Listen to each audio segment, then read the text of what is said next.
Hello అందరికీ welcome to my mini vlog. So అందరు ఇలా ఉన్నారు, బాగున్నారని అయితే చాలా బాగున్నాను. ఫస్ట్ నా వీడియో చూసిన వాళ్ళు ప్లీజ్ ఒక లైక్ ఇవ్వండి, అలాగే నా ఛానల్ని సబ్స్క్రైబ్ చేసుకోండి. ఫస్ట్ టైం చూస్తున్న వాళ్ళు మంచి మంచి వీడియోస్ అయితే మీతో షేర్ చేసుకుంటాను. నాకు నచ్చినవి నేనైతే మీతో షేర్ చేసుకుంటాను. అలాగే ఈ వీడియోలో టమాటాలు చూస్తున్నారు కదా, టమాటా మెంతి కూర వండుదామనేసి టమాటాలు కట్ చేసిన, అన్ని పురుగులే ఉన్నాయి. ఒకసారి చూడండి, ఆ మధ్యలో కూడా మనకు టమాటాలో వైట్గా ఉండేసరికి పురుగులు కూడా కనిపించలేదు అనమాట. సో ఒక దాంట్లో నాకు కనిపిస్తే ఇంకా నేను అన్నీ చెక్ చేసిన అనమాట. అవన్నీ ఖరాబ్ అయిపోయినాయి, అన్ని పురుగులే ఉన్నాయి.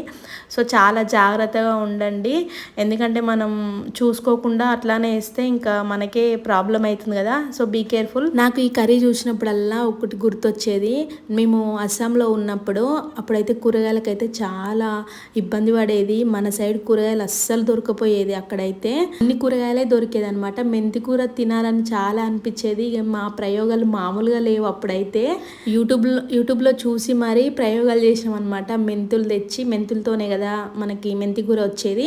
మెంతులు తెచ్చి ఒక బుట్టలో స్టోర్ చేసి దాన్ని నానబెట్టి, అబ్బో చాలా ప్రయోగాలు చేసాము. ఏ ప్రయోగం వరకు అస్సాంలో చాలా ప్రాబ్లమ్స్ ఫేస్ చేసాము ఫుడ్ విషయంలో. అందరూ నన్ను అనేది, అస్సాంకి వెళ్ళినావు, మస్తు ఎంజాయ్ చేస్తున్నావు, వేరే స్టేట్కి వెళ్ళినావు అనేసి అనేది అనమాట. నేను కూడా చాలా ఊహించేదాన్ని వేరే స్టేట్కి వెళ్ళి మంచిగా ఎంజాయ్ చేయొచ్చని. కానీ అంతా అక్కడ జీరో. వెదర్ విషయంలో, ఫుడ్ విషయంలో అన్ని తట్టుకోవాలి. వీడియో నచ్చితే లైక్ ఇవ్వండి, నా ఛానల్ని సబ్స్క్రైబ్ చేసుకోండి. నెక్స్ట్ వీడియోలో మళ్ళీ కలుద్దాం. Thank you, bye.